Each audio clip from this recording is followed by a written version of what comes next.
Good evening guys. আজকে কোনো টপিকের ওপর লেকচার দিচ্ছি না। এটা একটা লাইফ সেন্ট্রিক লেকচার বলা যেতে পারে, জীবন কেন্দ্রিক। ব্যাপারটা হচ্ছে কি, জীবনের প্রতিটা স্টেজে, প্রতিটা বয়সে, প্রতিটা মুহূর্তে প্রত্যেকের সঙ্গে প্রত্যেকের না একটা কোরিলেশনাল রিলেশনশিপ আছে। যদি এই শব্দটা ইউজ করলে অনেকে আবার বুঝতে পারবে না, মানে একটা ভালো মন্দ মিশিয়ে, কোনোটা বেশি হচ্ছে, কোনোটা হচ্ছে না, কোনোটা আবার খুব বেশি কম হচ্ছে, কোনোটা আবার বেশি হচ্ছে। একটা ব্যস্তানুপাতিক সম্পর্ক, হ্যাঁ, inversely proportional relationship there has. So আমার যেটা মনে হয়েছে যে জীবনের না প্রত্যেকটা স্টেজে সব কিছুই থাকবে, খুব বেশি ভালো, খুব বেশি মন্দ থাকা, হতাশা, খুব বেশি দুঃখ, খুব বেশি আনন্দ।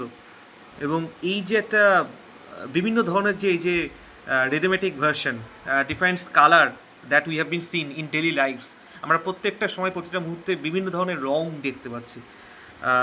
এই রং বলতে কিন্তু দিস কালার, আমি এটাকে কোনো মেটাফরিকভাবে হয়তো বলছি, কিন্তু এর ভেতরে এটাই বলতে চাইছি যে রং বলতে কালার মিনস যে প্রত্যেকটা ঘটনার সঙ্গে জড়িয়ে থাকা যে মুহূর্তগুলো, সেগুলো কোনোটা সাদা, কোনোটা কালো, কোনোটা নীল।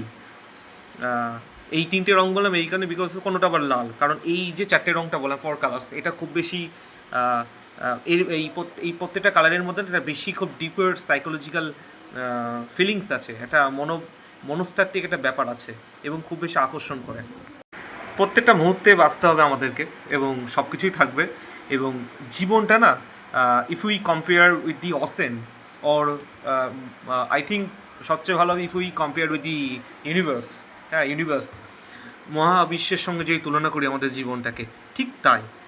মহাবিশ্বকে যতটা আমরা মনে করি ততটা নয়, হ্যাঁ, তার চেয়ে অনেক বড় কিছু, তাই না? Think this is not standing of the some limiting boundaries, কোনো একটা নির্দিষ্ট সীমাবদ্ধ বা সীমানার মধ্যে দাঁড়িয়ে নেই। হ্যাঁ, থিঙ্কিং বিয়ন্ড থিঙ্কিং, যাকে আমরা অনেক সময় বলি মেটাকগনিশন। তো অনেকটা সেই মেটাকগনিটিভ ফিচারেই আমরা সবসময় চিন্তা করি।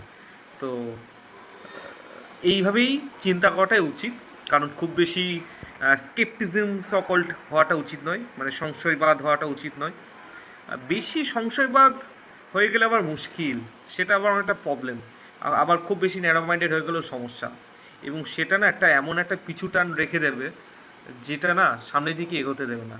তো এনজয় ইন ডেইলি লাইফস, নিজের মতন করে বাঁচতে হবে।